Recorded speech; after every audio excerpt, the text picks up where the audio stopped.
Hello mga ka-patient, another vlog, another video. So ayan, papasok na naman tayo as usual. So grabe ang init ng panahon talaga guys, ano. So feeling ko wala ng oxygen yung buong katawan ko dyan guys, sa sobrang init, grabe. And kahit ilang layers ang ilagay ko, talagang sunscreen, parang feeling ko useless. So ayan guys, namumula ako dyan, namumula ako sa sobrang init ng panahon guys. So anyway guys, late na naman ako dyan.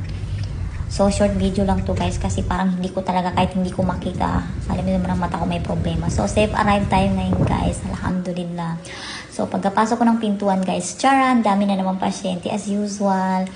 So sabi ko, pagpahingay niyo ako ng 3 to 5 minutes, at least makainom ng tubig, makapagpahinga ng konti, kasi nanginginig talaga yung buong katawan ko sa sobrang init ng panahon, lalo sa labas, grabe.